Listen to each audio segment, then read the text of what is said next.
अ, प्रणाम वैभव जी। फाइनली बहुत दिन प्लानिंग के बाद में ये इंटरव्यू संभव हुआ। अ, जी। बहुत सारे प्रश्न थे। मैं आदित्य हूँ, मैं बैंगलोर में हूँ। मैं एक क्यूरियस लर्नर हूँ। जैनिज्म के बारे में काफी सालों से अनुसंधान। Very good. और आपका परिचय आपके प्रवचनों द्वारा काफी सालों से हुआ, जो सुन के बहुत आनंद मिला। और आप उसके बाद भी इतना टच में रहे, उसके लिए आपका बहुत बहुत धन्यवाद। आज इंटरव्यू कर रहे हैं। आपको तो सभी जानते हैं। फिर भी आप अपने बारे में कुछ हल्का बोलना चाहें तो। मेरे बारे में मैं क्या बोलूं? ठीक है। विराट गुरु जी की एक कविता की पंक्ति बोल देती हूँ। ना तो मैं ज्ञानी हूँ, ना ही मैं ध्यानी हूँ। ना तो मैं ज्ञानी हूँ, ना ही मैं ध्यानी हूँ। केवल हूँ तेरा भक्त, मुझे भी संभाल गुरु, मुझे भी संभाल गुरु। मतलब ये कॉन्वर्सेशन होने से पहले मैं रास्ते गया था तो यही सोच रहा था कि शायद परिचय का जरूरत भी नहीं होना चाहिए, कि जिस तरह से हम अपने आप को प्रेजेंट कर रहे हैं, that itself should be a परिचय। तो yes, of course. That is the present moment. Yes. तो अभी स्टार्ट करते हैं। कुछ कुछ मैं क्वेश्चंस सोचा हूँ जो आपसे पूछने का। जी। अपने लोग विल मेक इट कॉन्वर्सेशनल। हम्म। पहला सबसे पहला एक चीज मैं बहुत ढूंढने का ट्राई किया, इंटरनेट में अच्छे उतना अच्छे से कहीं पे मिलता नहीं है, कि दादा शांति विजय गुरु जी, उनका फोटो एक देखने को मिलता है हर जगह और वो बहुत कैप्टिवेटिंग रहता है, लेकिन उनका परिचय उतना अच्छे से पता नहीं। मुझे पता है कि आप भी उनको काफी मानते हैं, तो उनके बारे में अगर कुछ आप बता सकें जो कॉमन हमको जानने में नहीं मिलता, कि उनकी साधना कैसे थी, उनके लाइफ के बारे में। जी। आ, गुरुदेव पूज्य श्री शांति विजय सुरेश्वर जी महाराज साहब, जिनकी आप बात कर रहे हो, अपने ही जैन समाज के अंदर, जैन परंपरा श्वेतांबर मूर्ति पूजक परंपरा तपागच, उसी में दीक्षित हुए। उनके पहले उनके परिवार में उनके चाचा गुरु बने हुए थे। आ, और ये परिवार जो है वो रबाड़ी परिवार है, मतलब आहिर जाति का परिवार है, जो उधर राजस्थान में मणादर गांव के आसपास, उनका मणादर गांव में उनका जन्म हुआ।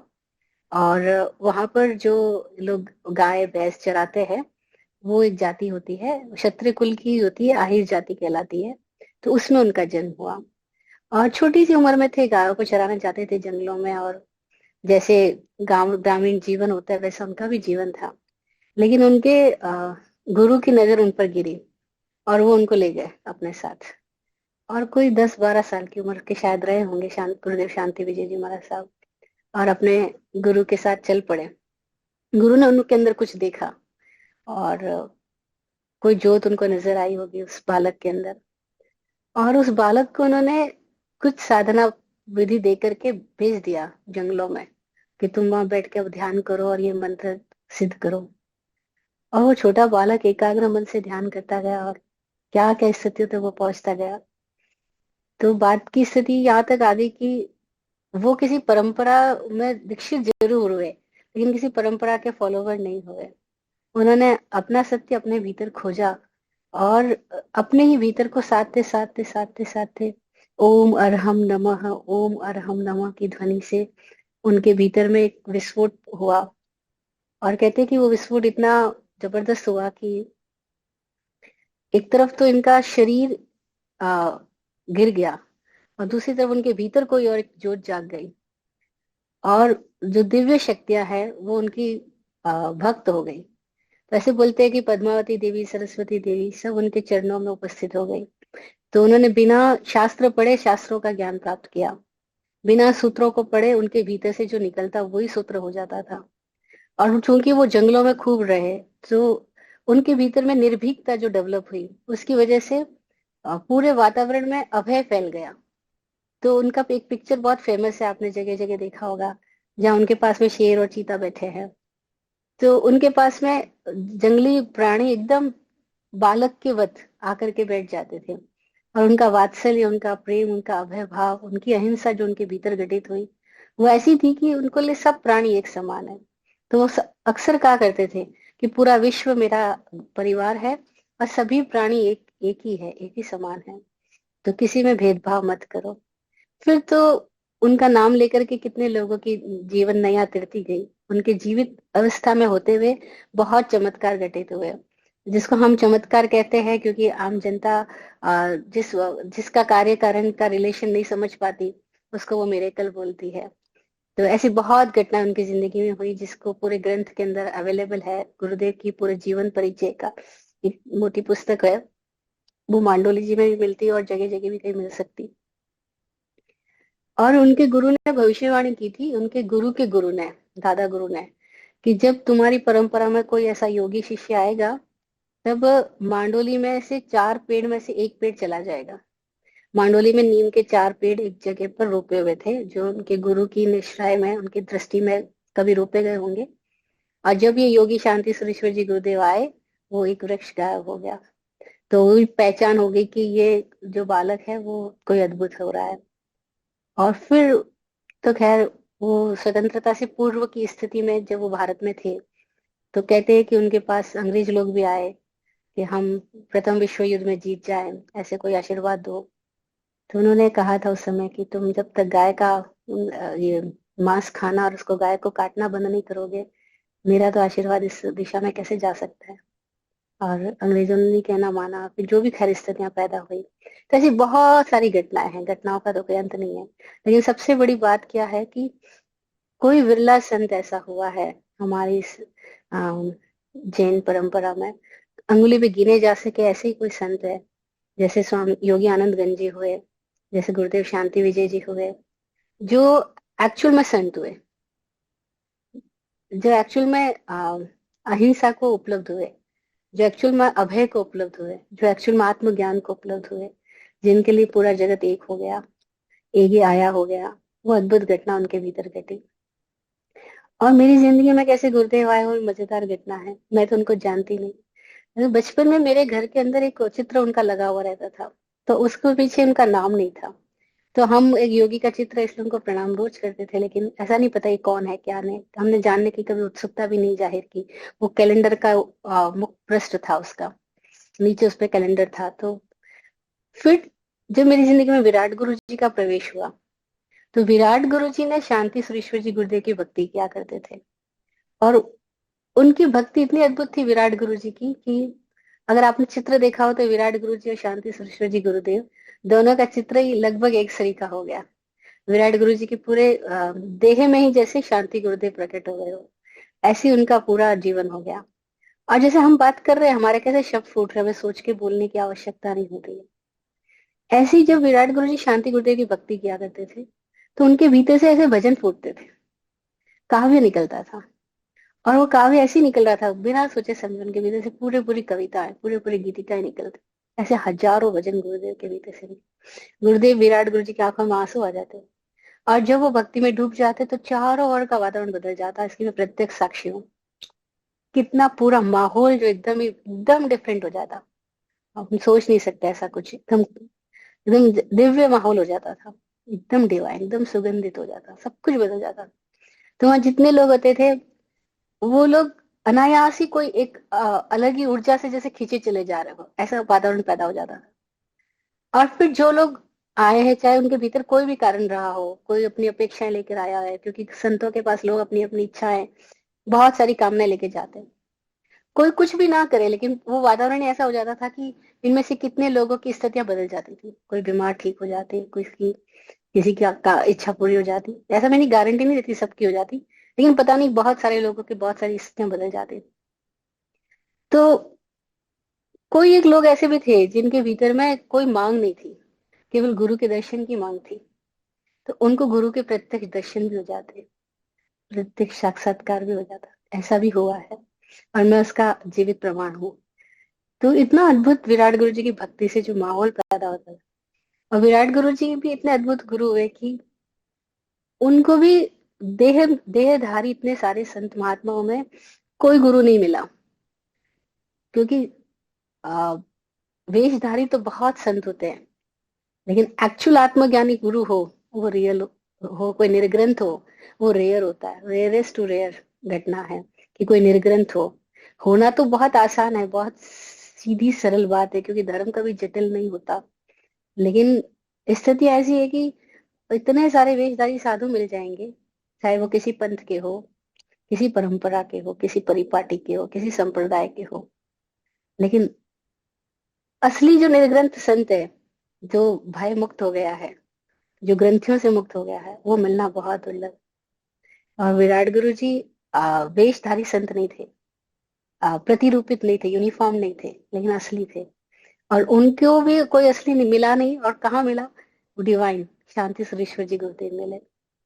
और ये विराट गुरु जी की भक्ति का कमाल था, उनके भीतर वो स्थिति पैदा हो गई, वो आंख पैदा हुई कि वो गुरु के दर्शन कर पाए। ऐसा बोलते हैं कि नयन बिना पावे नहीं, बिना नयन की बात, सेवे सदगुरु चरण को सो पावे साक्षात। गुरु जी अपनी कविता में बोलते थे कि आंखें दो गुरु देख लो बिना आंख की बात।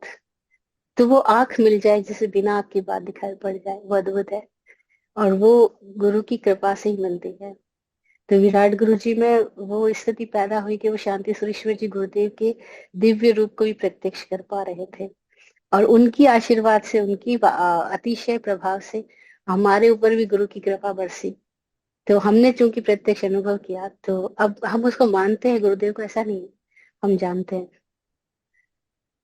मानने वाले तो बहुत होते हैं, अनुभव करे जानने वाले गुरु की कृपा से ही कोई संभव हो पाता है। उन्हीं की कृपा से हम उनको अनुभव किए, जान रहे हैं। तो बहुत ही अद्भुत शांति सुरेश्वर जी गुरुदेव हुए हैं, है, हुए हैं, नहीं है, अभी भी मौजूद है। और गुरु कभी मरते नहीं। विराट गुरु जी कहा करते थे, सत्य कभी नहीं मरता, गुरु कभी नहीं मरते।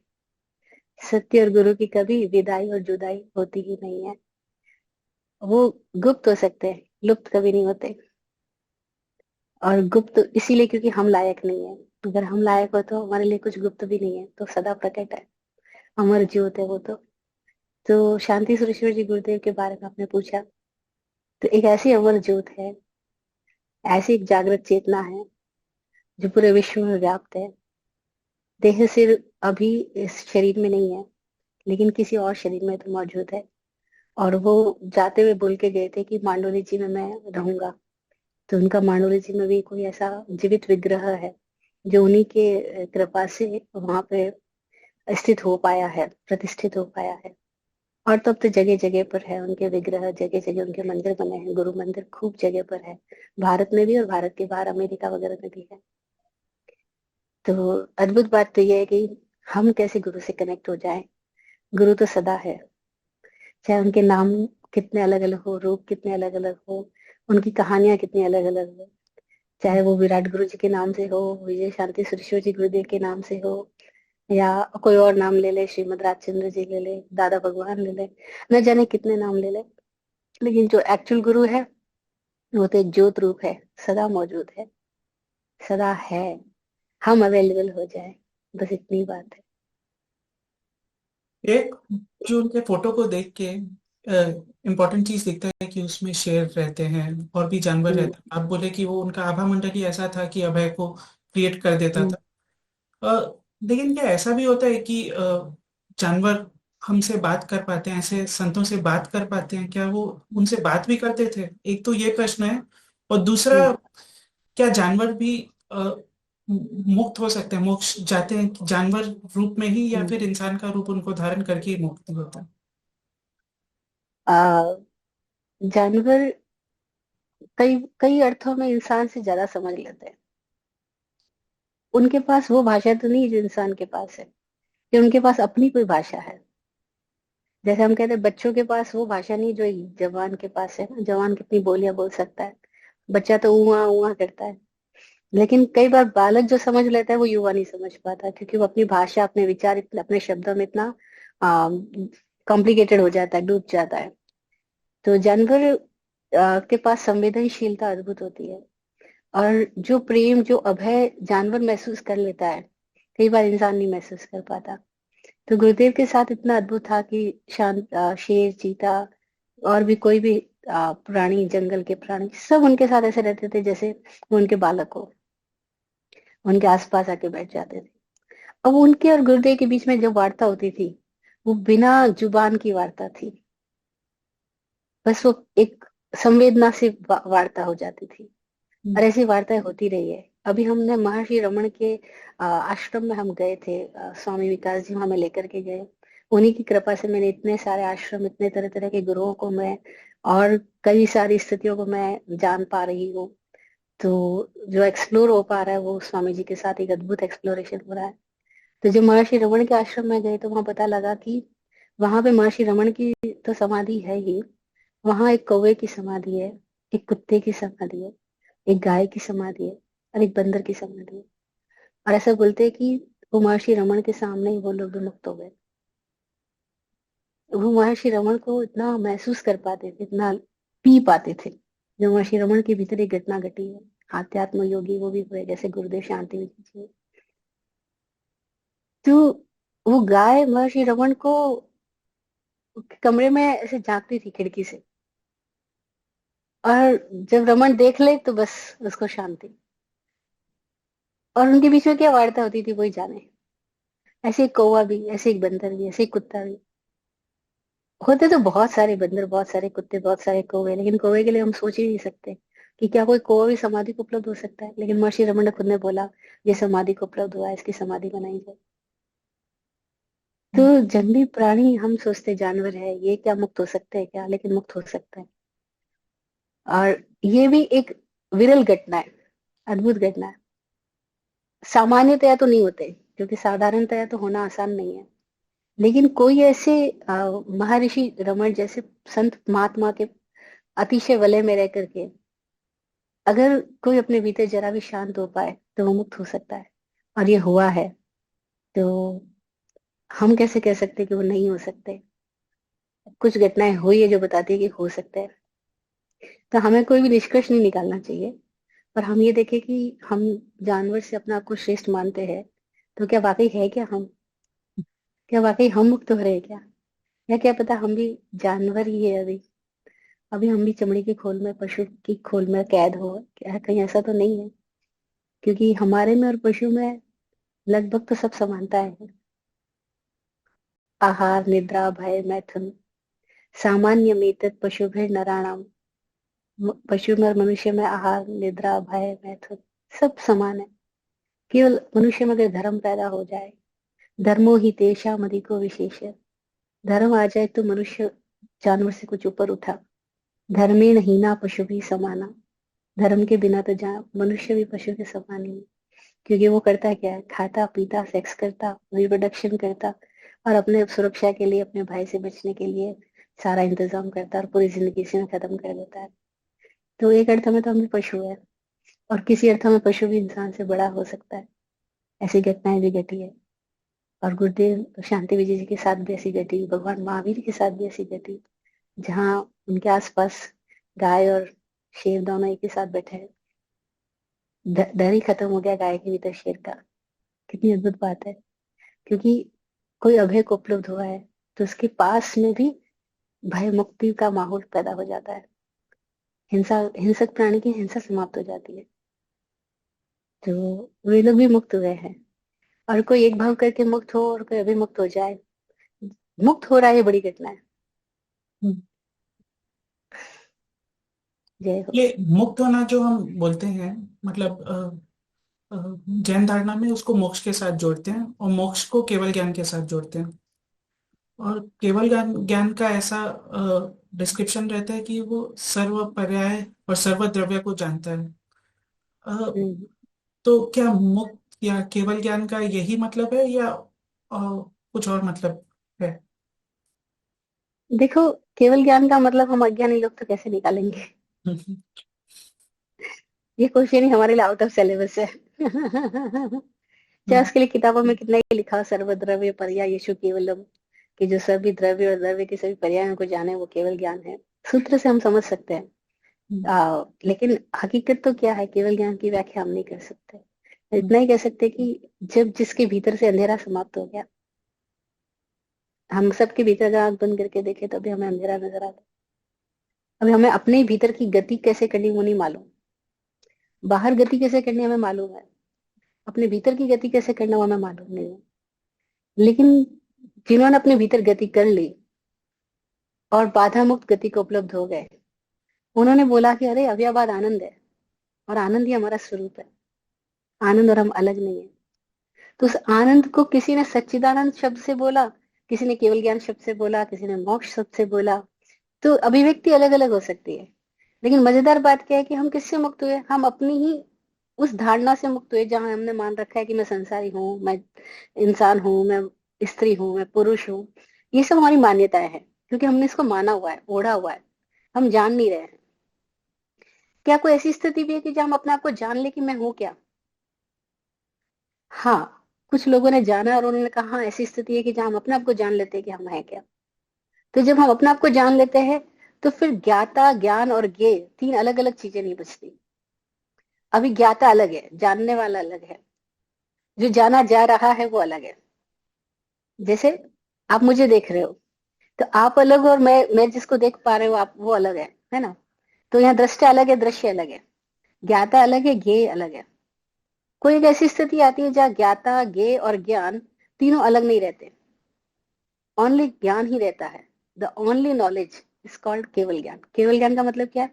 अब खाली ज्ञान ही बचा, ज्ञाता हट गया, ज्ञेय हट गया, खाली ज्ञान ही रहा, खाली प्रकाश ही रहा। प्रकाशित पदार्थ और प्रकाश को महसूस करने वाली चेतना तीनों अलग अलग ना रहे, कोई ऐसी स्थिति भी होती है, उसका नाम उन्होंने केवल ज्ञान बोला है। अब केवल ज्ञान को कैसे जोड़ते हैं, वो सभी द्रव्य, सभी पर्यायों को जानता है। अब ये दार्शनिक बात हो गई। हकीकत तो है कि जो खुद को जान लिया बस, वो लाइट रूप हो गया तो उसके लिए सब कुछ हो गया। जैसे अगर अगर मेरी आंखें देख सकती है, तो मैं कुछ भी देख सकती हूँ। फिर पर्वत, पहाड़, नदी, सागर, तालाब, समुद्र, कुछ भी हो मैं सब देख सकती हूँ ना, अगर मेरी आंखें क्लियर विजन है तो आई कैन सी एवरीथिंग। तो ऐसी जिसके भीतर एक ऐसी स्थिति आ गई कि उसके भीतर विजन में अब कोई पर्दा नहीं रहा, अब अपने आप को देख पा रहा है, बस तो अपने आप को देख लिया तो पूरा जगत ही देख लिया। तो इसलिए उसको केवल ज्ञान को सर्वज्ञ भी बोलते हैं, सर्वदर्शी भी बोलते हैं, सभी द्रव्य पर्याय के ज्ञाता बोलते हैं। लेकिन हकीकत बात यह है कि बस वो एक लाइट हो गया, एक घटना घट गई है, अब उनके भीतर, अपने भीतर अपनी गति हो गई है। और हमारे साथ दिक्कत क्या, हमारी गति अपने अंदर नहीं है, बाहर सब जगह है। और धर्म का अर्थ है कि जो अपने भीतर गति हो जाए, अपने स्वभाव में हमारा जीना हो जाए, हम खुद स्वभाव रूप हो जाए। मतलब अभी हम अलग है और हमारा स्वभाव क्या हमें पता नहीं है, हम खोए हुए हैं, we are lost, we are just lost. हम ऐसे ही चल रहे हैं, हमें हमारा कुछ नहीं पता है, बाकी सबका पता है। और केवल ज्ञान उस दशा को बोला जहाँ खुद का पता हो गया, अब बाकी का पता करने की जरूरत ही नहीं बची, उसको केवल ही बोला। तो मोक्ष कहो, मुक्ति कहो, केवल ज्ञान कहो, सच्चिदानंद कहो, आनंद स्वरूपी कहो, अक्षय अव्ययवाद आनंद बोलो, अलग अलग अभिव्यक्तियां हैं। बात, इशारा किसी और स्थिति के लिए है।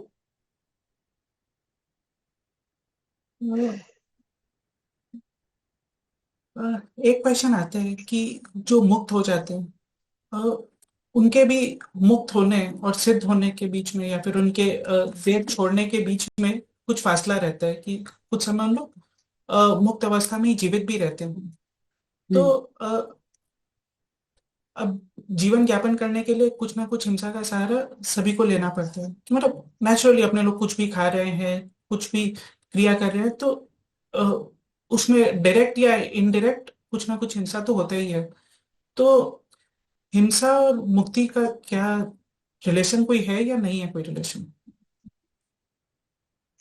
आपका क्वेश्चन है कि हिंसा और क्रिया और मुक्ति, इसका आपस में कोई रिलेशन है क्या? तो पहले हम समझ ले कि हिंसा का संबंध कुछ करने से नहीं है और किसी अन्य के साथ नहीं है।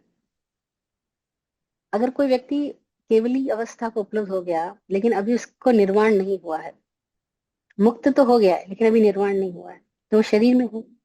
जैसे भगवान महावीर, गौतम बुद्ध, उनकी स्टोरी में हम सुनते हैं कि उनको बुद्धत्व प्रकट होने के बाद वो 42 वर्ष तक इस धरती पर विचरण करते रहे। तो गांव गांव गए हैं, भिक्षाचरी भी की है, बहुत लोगों से बातचीत भी करी है। तो दैनिक चर्या तो उनकी भी रही है, जब तक शरीर है तब तक उसकी रूटीन वक्त तो रहेगा ही, एसेंशियल रूटीन वक्त तो हट ही नहीं सकता, वो तो रहेगा ही, है ना?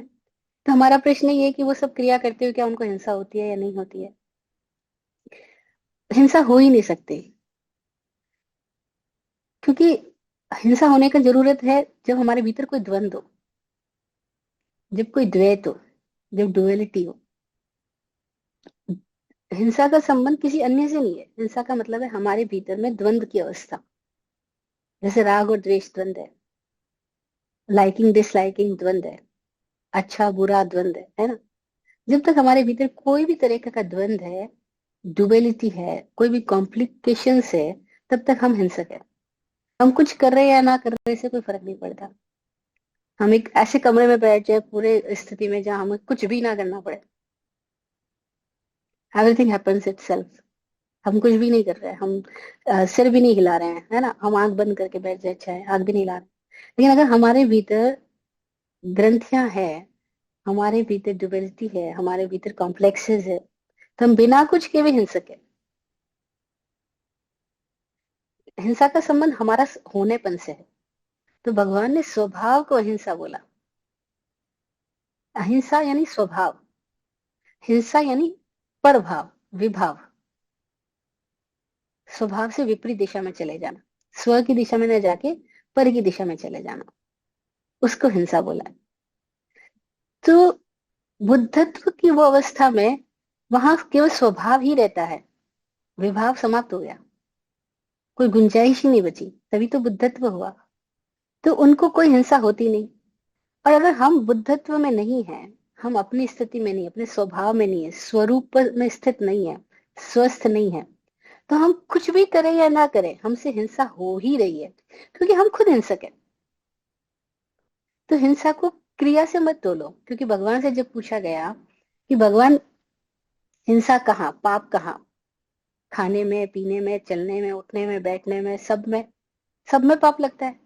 तो भगवान ने कहा अगर जयम है, जागृति है, तो किसी में पाप नहीं। जयम चरे जयम चिट्ठे जयम आसे जयम सय, जयम भुंजन तो भासन तो पावकमम न बंधे। पाप नहीं यानी हिंसा है ही नहीं। कब? जब ये सारी क्रिया जागते हुए हो रही है तो। और यही सारी क्रिया अजागृत दशा में हो रही है तो पाप है। तो अगर कोई बुद्ध चल रहे और उनके पैर के नीचे चींटी भी मर गए, दब के मर जाए, तब भी उनको पाप नहीं होता। ये तो चींटी का पुण्य है कि वो बुद्ध के पैर को टच भी कर पाई।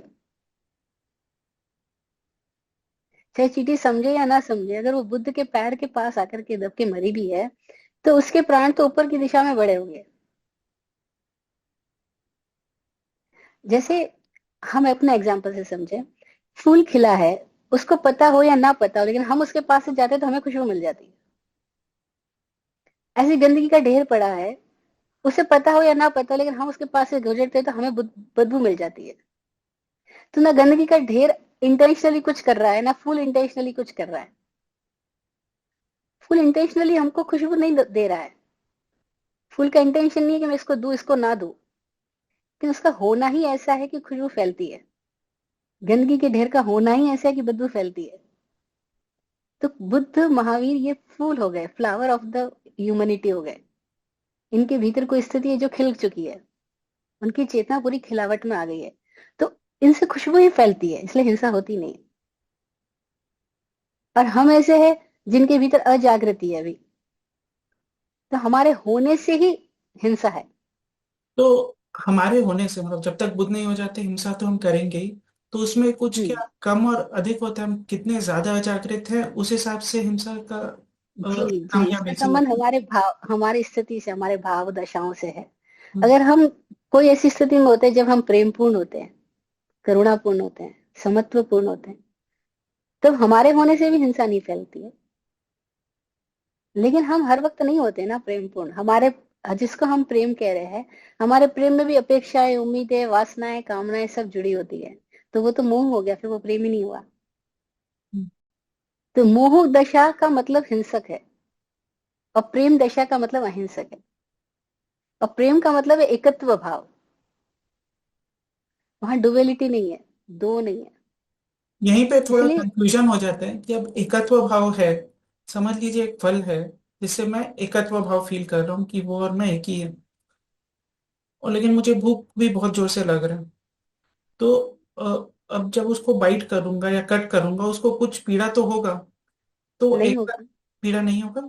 नहीं होगी। आप एग्जाम्पल से समझ सकते हैं, जब छोटा बच्चा होता है वो माँ का दूध पीता है ना, बच्चा पैदा हुआ है वो माँ का ही दूध पिएगा।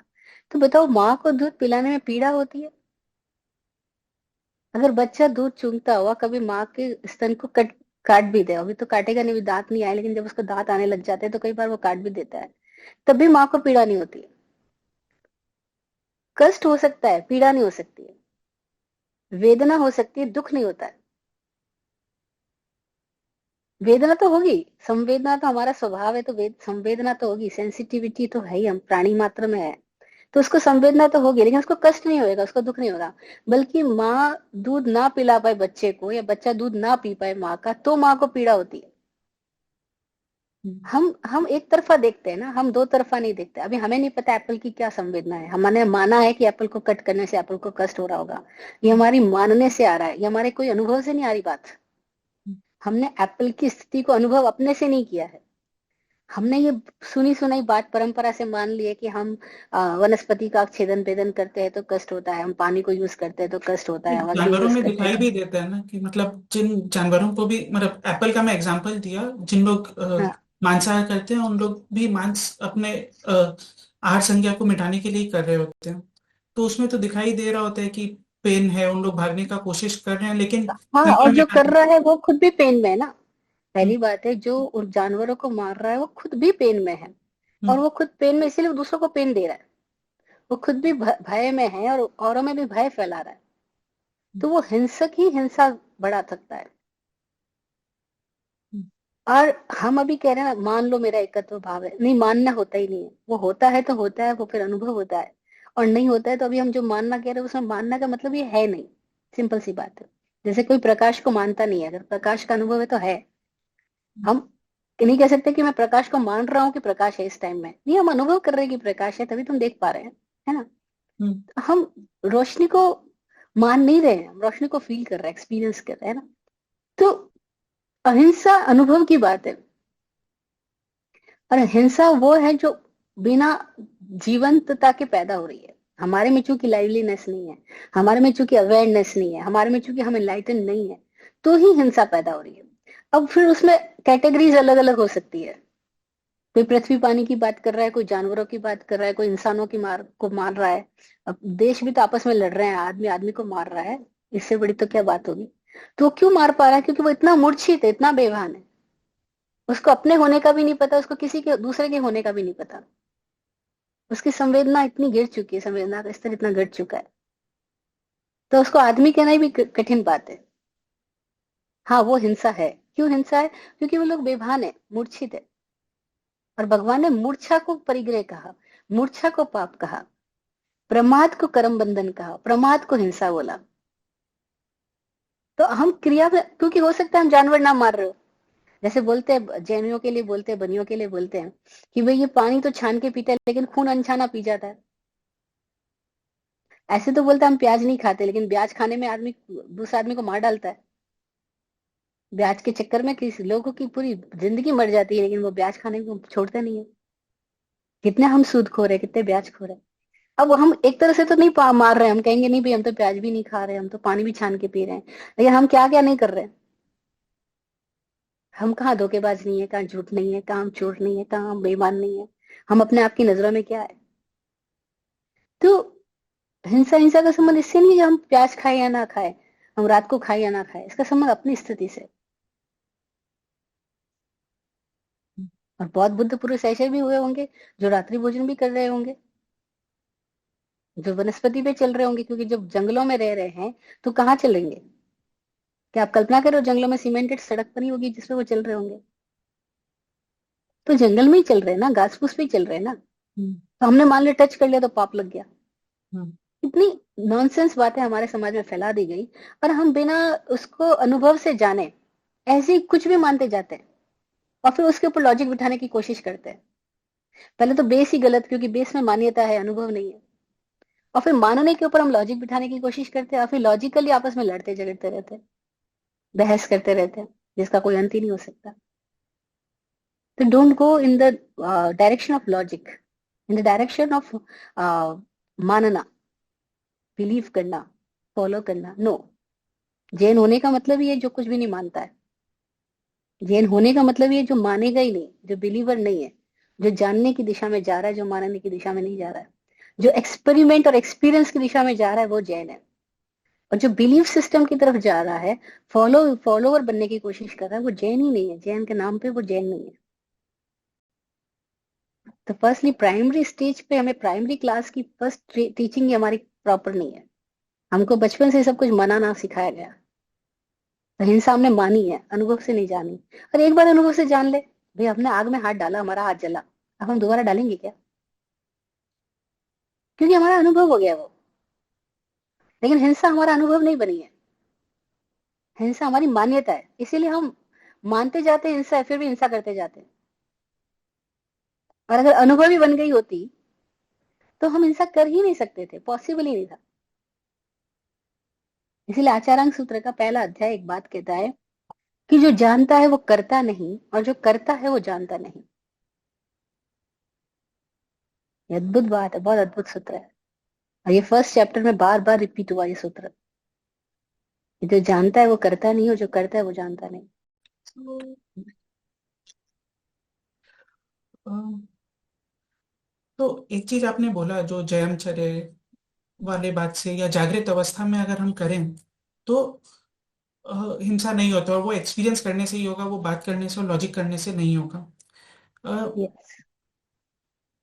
लेकिन मतलब वो क्या है वो जागृत अवस्था का, और मतलब क्या मुक्त होना या केवल ज्ञान ही उसका एक रूप है, या फिर उससे पहले भी हम उसको एक्सपीरियंस करते हैं?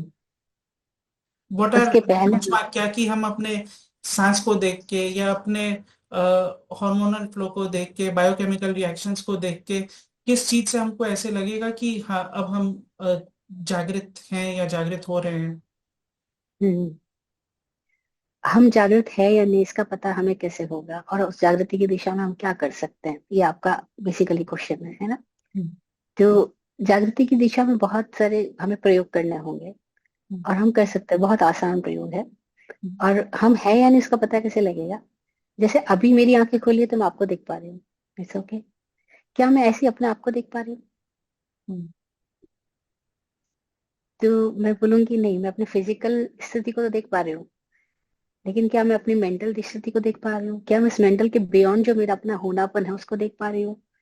तो मैं कहूंगी नहीं, क्योंकि मैं तो फिजिकल को देख पा रही हूँ थोड़ा बहुत, वो भी पूरा नहीं, कंप्लीट नहीं। मेंटल को तो बिल्कुल भी, जरा सा, बहुत जरा सा। हमारे माइंड में जो कुछ चल रहा है, थॉट्स, हम जरा सा उसको पकड़ पाते हैं कि थॉट्स आ रहे हैं, जा रहे हैं, है ना? लेकिन वो थॉट्स भी मैं नहीं हूँ, मैं उस थॉट्स को देखने वाला हूँ। लेकिन वो जो देखने वाला है उसकी तरफ हमारा नजर नहीं है। जो दिखाई पड़ रहा है, जो थॉट्स दिखाई पड़ रहे हैं, उस तरफ हमारा ध्यान है। जो शरीर दिखाई पड़ रहा है, उस तरफ हमारा ध्यान है। जो वातावरण दिखाई पड़ रहा है, चारों ओर का माहौल, उस तरफ हमारा ध्यान है। लेकिन जो देखने वाला है, उस तरफ हमारा ध्यान नहीं है। और इस तरफ हमारी कोई ट्रेनिंग भी नहीं है। दिक्कत क्या है? हमारा पूरा एजुकेशन सिस्टम, चाहे वो स्कूलिंग हो, चाहे वो गैर स्कूलिंग हो, क्या हमारा धार्मिक ट्रेनिंग सिस्टम क्यों ना हो, धार्मिक टीचिंग्स और ट्रेनिंग सिस्टम भी क्यों ना हो, हर जगह पर हमें शब्द सिखाए जाते हैं, दुनिया को पढ़ना सिखाया जाता है, भूगोल खगोल पता नहीं क्या क्या जानना सिखाया जाता है। लेकिन जो जानने वाला है उसको जानना कहीं नहीं सिखाया जाता। उस दिशा में कभी हमारा ध्यान ही नहीं जाता कि जो देख रहा है वो कौन है, जो जान रहा है वो कौन है। तो जो जानने वाले को जान जाए उसको जागृत बोलता है, और जो जाना जा रहा है उसको जान रहा है उसको अजागृत बोल रहे हैं। जो हम ऑब्जेक्टिव देख रहे हैं वो सब अजागृत है, अभी जागृत नहीं है।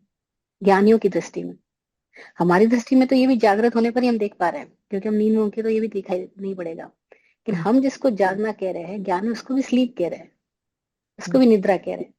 वो कह रहे हैं कि ये तुम इंद्रियों के थ्रू जान रहे हो। हम्म, और जो भी फाइव सेंसेस के थ्रू जानना हो रहा है, ज्ञानियों की दृष्टि में वो इनडायरेक्ट जानना है, वो डायरेक्ट जानना नहीं है। ज्ञानी कहते हैं कि ये तो जो तुम जो आंखें देख रही है, कान सुन रहे हैं, जो तुम्हारी त्वचा स्पर्श कर पा रही है, ये सब कुछ तुम्हारे इंद्रियों से जानना है, ये ऑब्जेक्टिव डायमेंशन में जानना है। और ये जो जानना है, उसमें तुम जानने वाले को तो जान ही नहीं रहे हो, तुम पदार्थों को जान रहे हो। तो ये मूर्छा अवस्था है, ये सुप्त अवस्था है।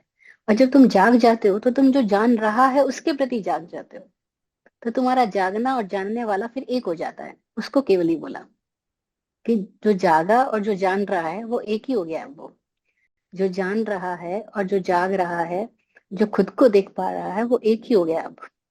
तो वो फाइनल उसको केवल डेस्टिनेशन हो एक गया। बोला, वो तो फाइनल बात है। अब उसका लेकिन उसकी करने का स्टार्टिंग अभ्यास कैसे करें? तो जब हम खाना खा रहे हो, जब हम सुन रहे हो, जैसे अब तुम मुझे सुन रहा है ना, तो जब आप मुझे सुन रहे हो तो आपका एक अटेंशन मेरी तरफ है, जो सुनाया जा रहा है उसकी तरफ है। क्या same time double arrowed attention हो सकता है कि जो सुन रहा है उसकी तरफ भी अटेंशन हो? जैसे मैं बोल रही हूँ तो मेरा अटेंशन आपकी तरफ है, आप जो पूछ रहे हो मैं उसका जवाब दे रही हूँ। लेकिन क्या साइमल्टेनियसली जो बोल रहा है मैं उसके प्रति भी जाग रहा हूँ? मैं देख पा रहा हूँ कि मेरे भीतर से बोल कौन रहा है। अगर मैं उसकी दिशा में भी मैं अपना अटेंशन बढ़ाना शुरू कर दूं, तो ग्रेजुअली प्रैक्टिस करते करते भी वो स्थिति आ जाएगी कि मैं ये देखता जाऊंगा कि मेरे भीतर कौन है जो देख रहा है।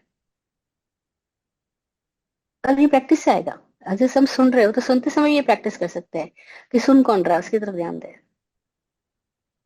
जब देख रहे हैं तो दिखाई पड़ने वाली स्थितियों को तो हम देख ही रहे हैं, पर देख कौन रहा है उसकी तरफ हम ध्यान दें कि देख कौन रहा है। मेरे भीतर से देख कौन रहा है, मेरे भीतर से जाग कौन रहा है, मेरे भीतर से सुन कौन रहा है।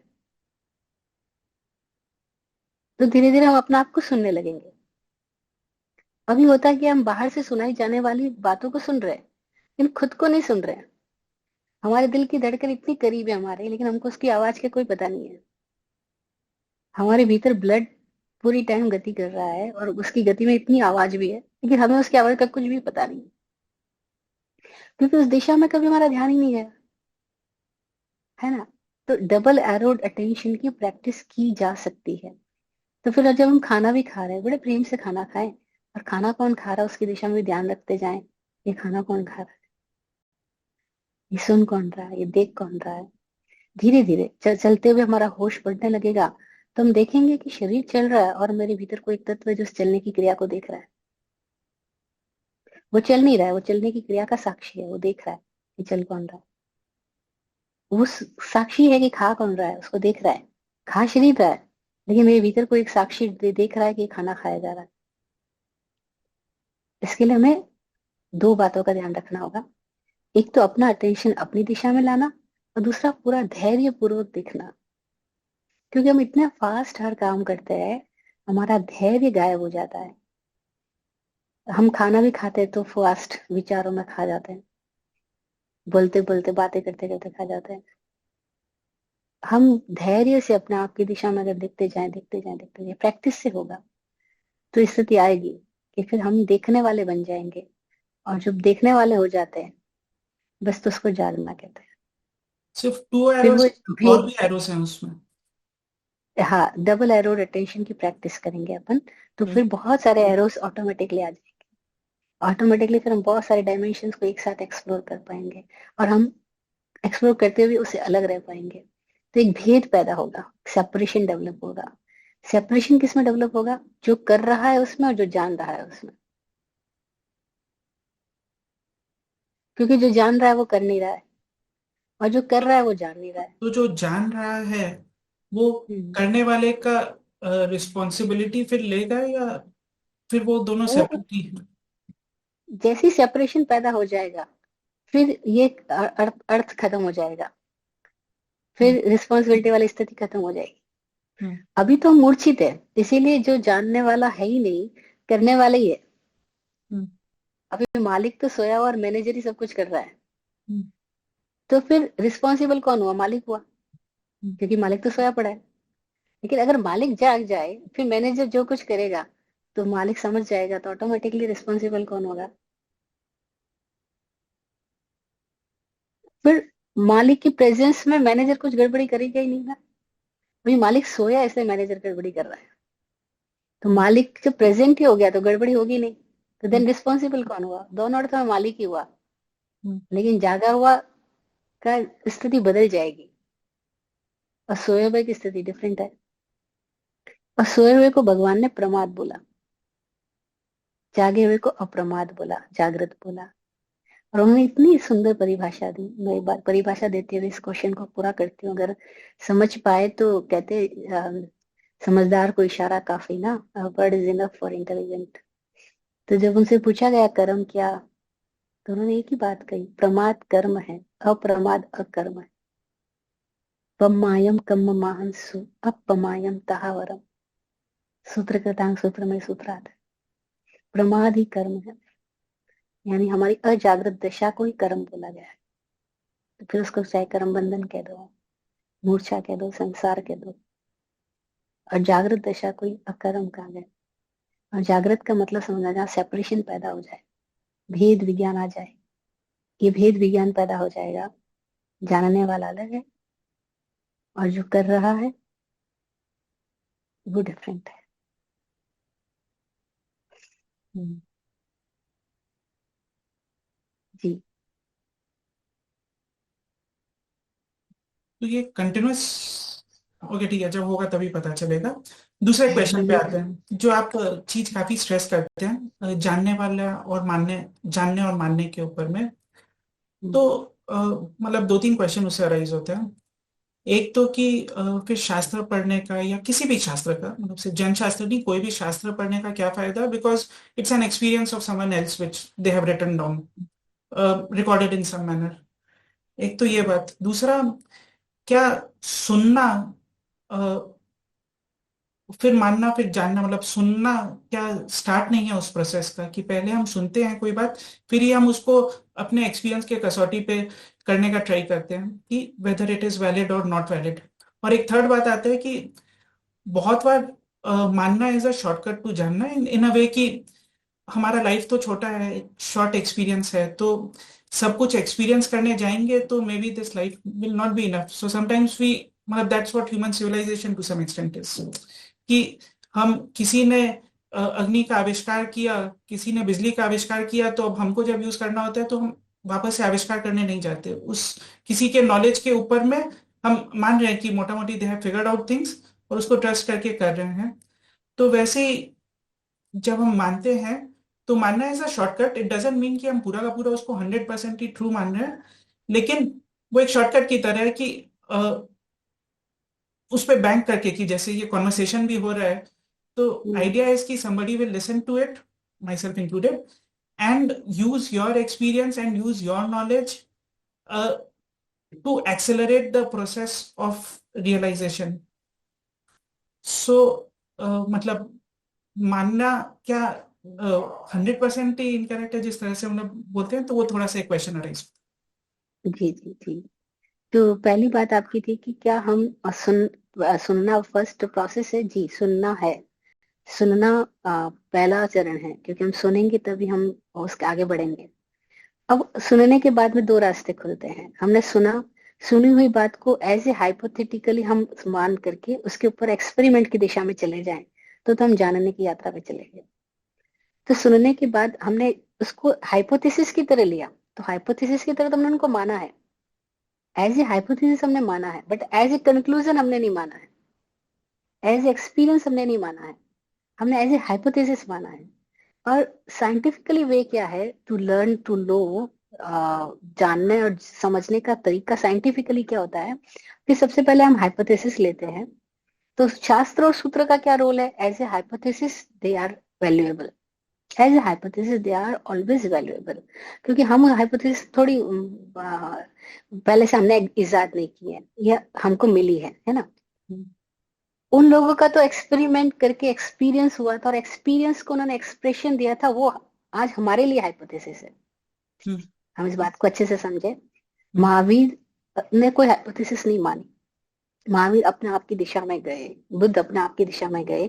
उनके भीतर कोई प्रश्न था, उस प्रश्न की पीड़ा ने उनको बेचैन किया, और उस बेचैनी का समाधान ढूंढने के लिए वो खुद की दिशा में गए, स्व अध्याय किया, अपने आप की दिशा में गए, वो स्व का अध्याय किया। और जब उनके भीतर कोई एक्सपीरियंस जनरेट हुआ, कोई एक्सपीरियंस रिवील्ड हुआ, कोई प्रकट हुआ, तो उस एक्सपीरियंस को समय आने पर उन्होंने एक्सप्रेस किया, एक्सप्रेशन दिया। अब उनका जो एक्सप्रेशन था वो हमारे लिए शास्त्र और सूत्र बन गया। Is it okay? हम्म। अब वो जो शास्त्र और सूत्र है वो किसी एक्सपीरियंसर का एक्सपीरियंस की एक्सप्रेशन है, ठीक है। हम्म, अब हम उनके एक्सप्रेशन को एज ए हाइपोथेसिस स्वीकार करें और उसके ऊपर अपने एक्सपेरिमेंट की दिशा में चले जाए, hmm, that is the one way. Hmm, तो क्या होगा, हमने हाइपोथेसिस को माना है, लेकिन हमने उसको एज ए कंक्लूजन एक्सेप्ट नहीं किया है, एज एक्सपीरियंस एक्सेप्ट नहीं किया है, एज ए बिलीव एक्सेप्ट नहीं किया है। हमने उस हाइपोथेसिस को एज ए हाइपोथेसिस एक्सेप्ट किया है कि ये उनकी कई बात है, लेकिन क्या मेरा भी अपना अनुभव है क्या, या मैं अपने अनुभव की दिशा में जा सकता हूँ क्या, और मेरे अनुभव की दिशा में ये बात कहाँ तक सहायक होगी।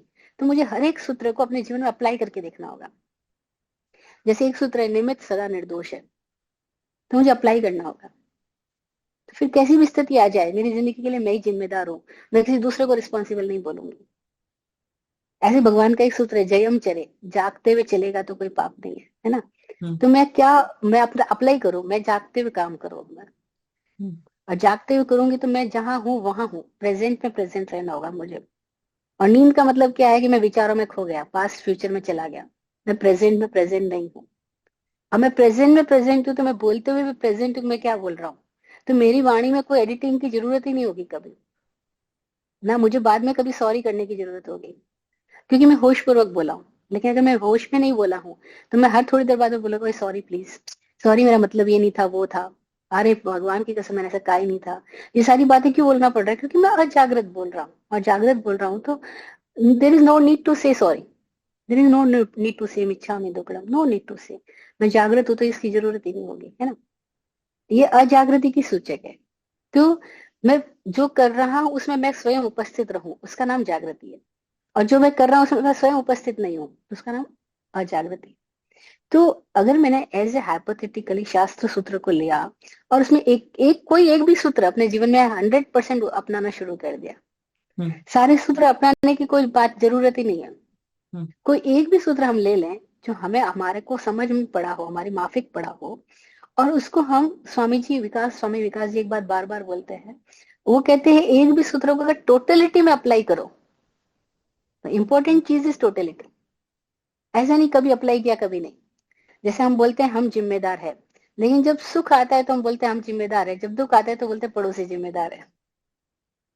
जब फेम मिल रही होती है तो हम बोलते हैं, सक्सेस मिल रही है तो हम बोलते हैं हाँ आई एम द रीजन।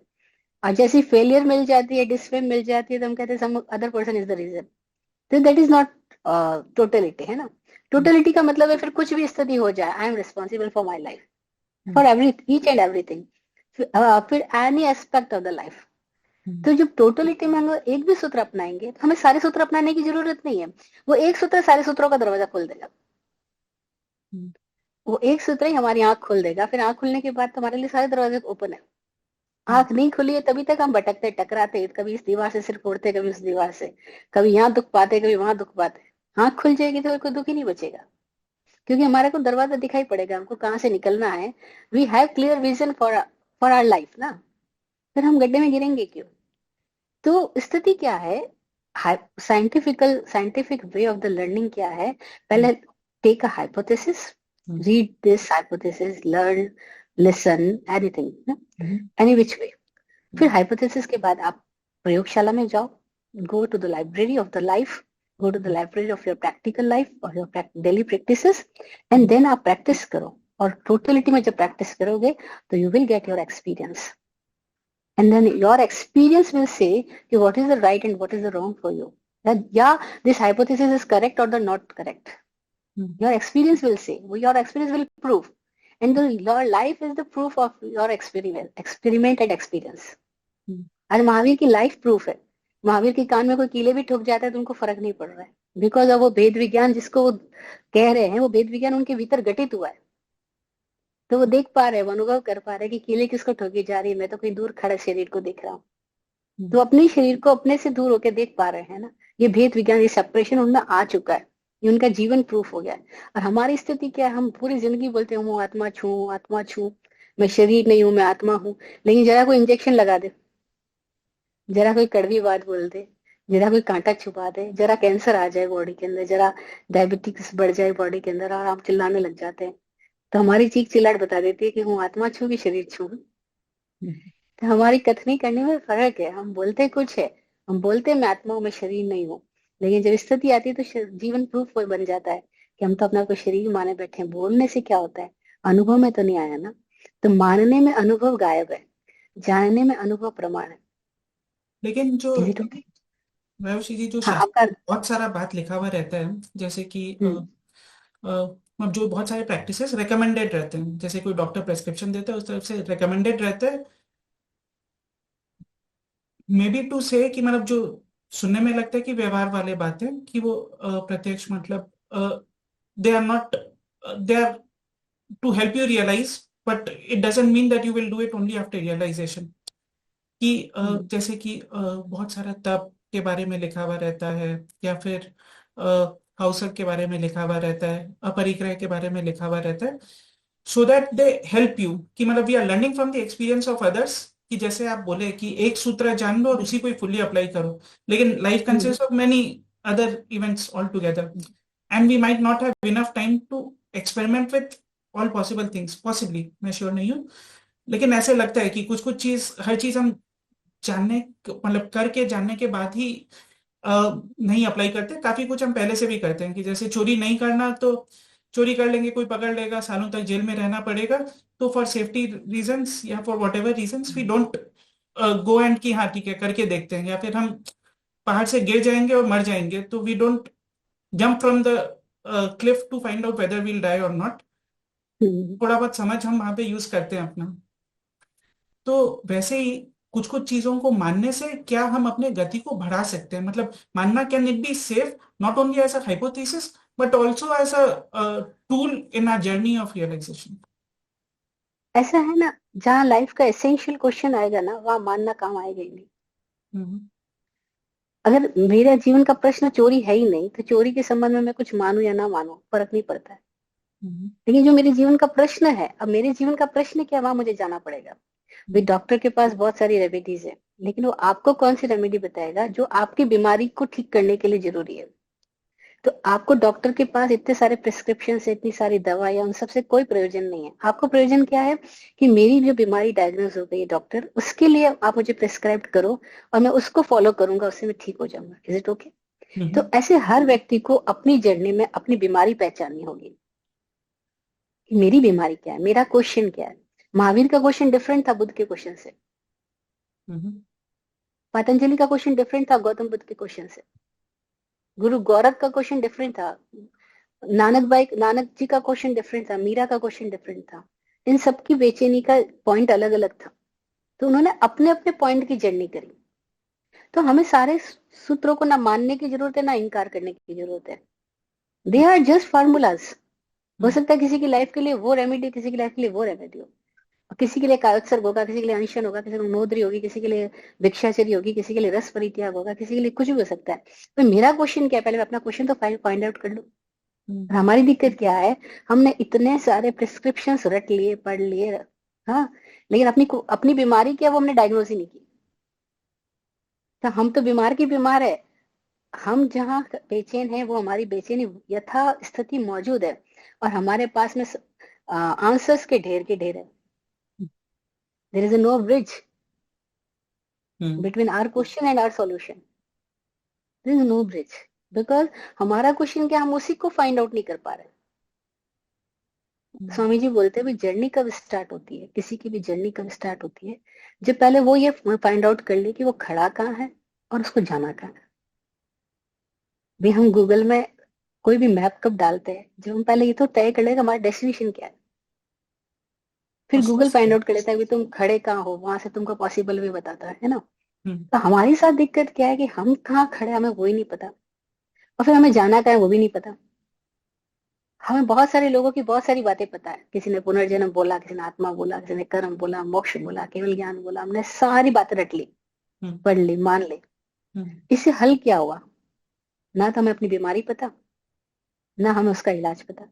हम्म। तो ये सारी बातें क्यों आप कर रहे हो, कि भाई हम इतनी सारी बातों को मान ले तो क्या फर्क पड़ता है? ये इसलिए कर रहे हो क्योंकि आपको अपना प्रश्न ही नहीं पता। आपको मतलब एनीवन एल्स, है ना। लेकिन अगर हमको अपना प्रश्न पता लग जाए कि मेरे प्रश्न क्या है, या मेरी बेचैनी क्या है, या मेरा पॉइंट ऑफ पीड़ा क्या है, तो मैं अपने पॉइंट की दिशा के लिए फिर जो मेरे सहायक होगा उस सूत्र को अप्लाई करूंगा ना। और उस एप्लीकेशन से जब मेरी पीड़ा खत्म हो जाएगी, मेरा समाधान हो जाएगा, तो मुझे क्या फर्क पड़ता है दुनिया में हजारों शास्त्र हो, हजारों किताबें हो, हजारों बातें हो। मुझे उससे ना, मैं उसके प्लस में हूं ना उसके माइनस में हूं। मुझे तो मेरी पीड़ा खत्म करनी थी, हम्म, और वो हो गई। वो हो गई तो मेरे लिए सब समाधान है। और वो न हुई तो मेरे लिए सारे शास्त्रों के भंडार सब समस्या का पार्ट है, समाधान का पार्ट है ही नहीं। और हम्म, मानने से कुछ हल नहीं होगा, क्योंकि मैंने डायग्नोज ही नहीं किया कि मेरी बीमारी क्या है। और जब डायग्नोज ही नहीं किया तो इतने सारे प्रिस्क्रिप्शन मेरे क्या काम के। और तब क्या होता है, मैं कभी 4 कदम एक दिशा में जाता हूँ, फिर 4 कदम दूसरी में, फिर 4 कदम तीसरी दिशा में। तो मैं थोड़े दिन बहुत प्रैक्टिस करता हूँ, विपश्यना प्रैक्टिस करता हूँ, फिर थोड़े दिन में जाता हूँ सामायिक प्रतिक्रमण का असर की दिशा में जाता हूँ, फिर थोड़े दिन में जाता हूँ महर्षि पतंजलि की दिशा में जाता हूँ, फिर थोड़े दिन में किसी बाबा और किसी बाबा की दिशा में जाता हूँ। और मैं जाता कहीं नहीं, पहुंचता कहीं नहीं, जहाँ खड़ा हूँ। और ऐसे बहुत सारे लाखों लोगों की ये स्थिति। They are searching in the many direction, the many ways. Hmm, They are reading and learning and listening many authors, many scriptures, many discourses. But where वो जहाँ खड़े थे वहीं के वहीं खड़े कई सालों के बाद भी। The problem is the same. Hmm, Ignorance is the same. Because information is not our knowledge. Implied information is knowledge. और हम कब इम्प्लाई करेंगे? एप्लीकेशन में कब आएगा? जब हमको समझ में आए कि मेरे लिए क्या जरूरी है। तो first search your disease, diagnose your disease, search your quest. तुम्हारा प्रश्न क्या है, मेरा प्रश्न क्या है, मुझे मेरा प्रश्न खोजना होगा। Then only I will go in the my direction. Is it okay? Well said. Hmm, thank you. और, एक लास्ट क्वेश्चन पूछ के अभी का सेशन खत्म करेंगे, क्योंकि जी। ऑलरेडी डाइजेस्ट करने में टाइम लगेगा फिर इसको बाद में। चलेगा। तो एक चीज आप बोलते हैं कि जो प्रकृति है, जो कायनात है, वो बहुत करुणावान है, ऐसा बोलते हैं ना, ऐसा आप मानते हैं? पहले आप क्वेश्चन पूरा कीजिए, फिर बताते हैं। ओके।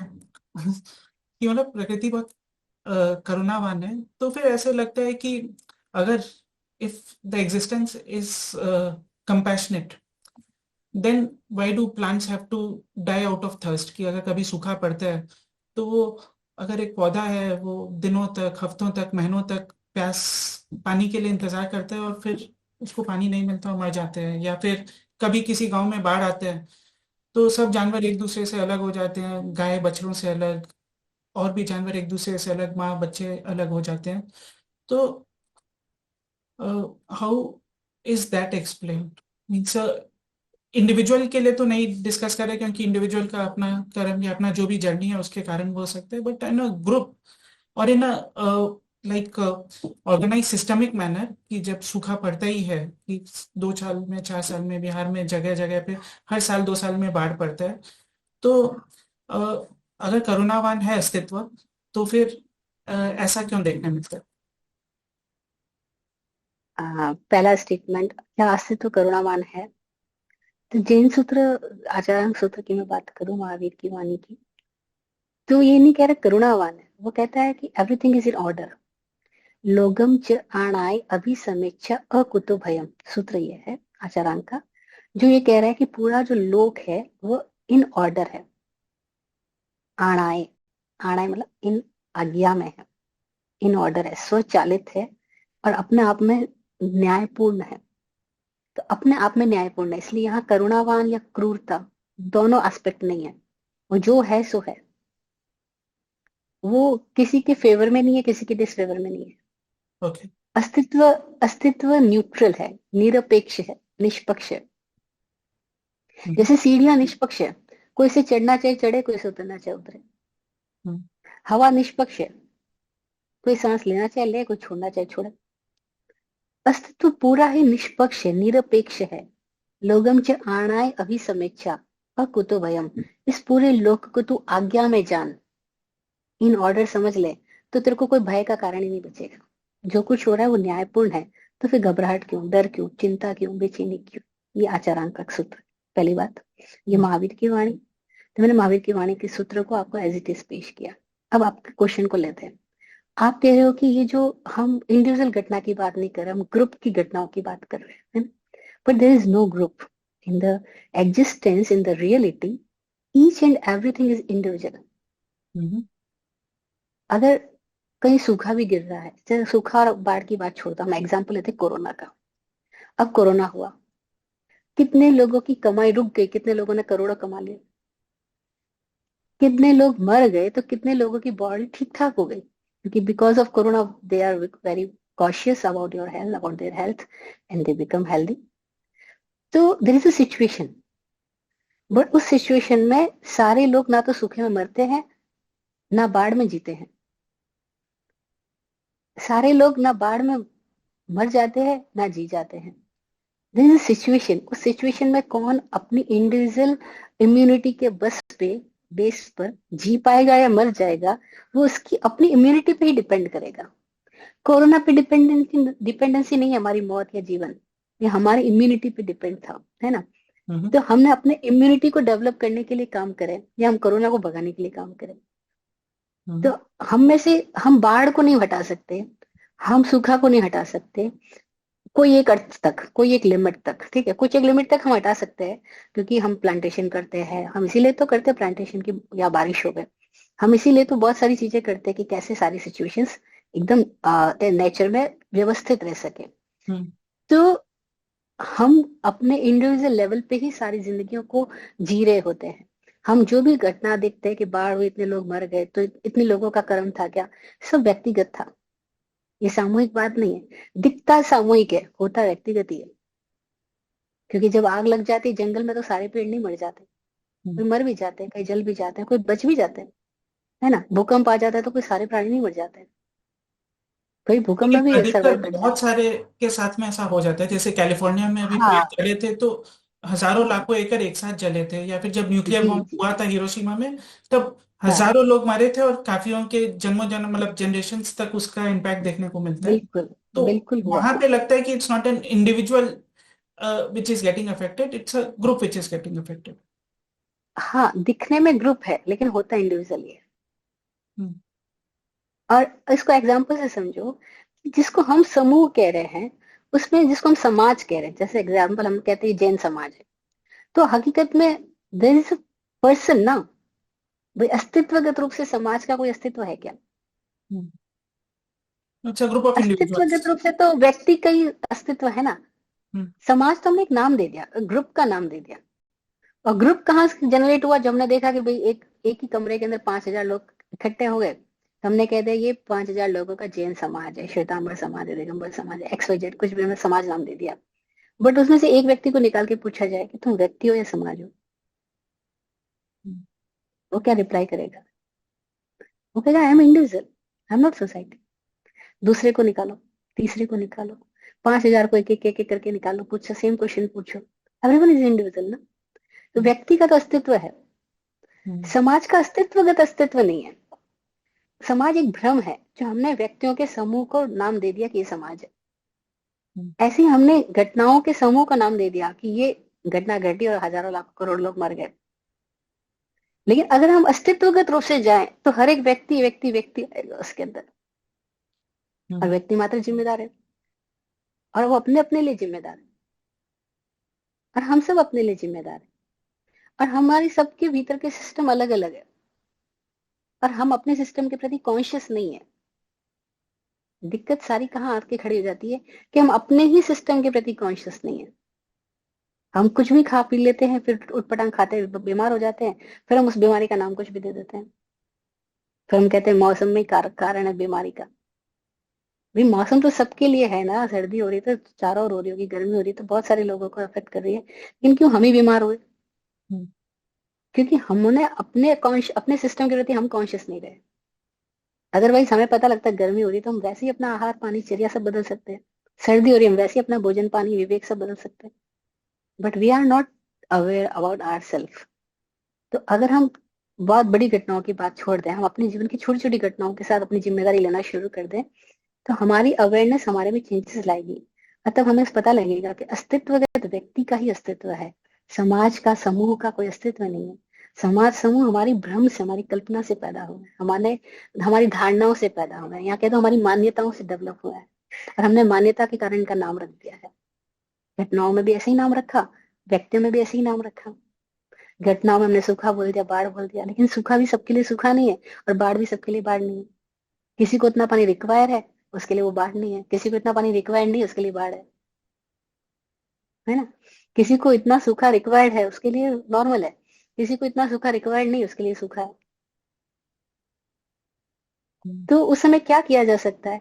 उस समय अगर हम कॉन्शियस है तो हम अपनी स्थितियों में बदलाव ला सकते हैं, लेकिन हम नहीं है तो हम जैसा वेदर हो रहा है वैसा हम बदलाव नहीं लाएंगे, तो हम उसको रेजिस्ट करेंगे।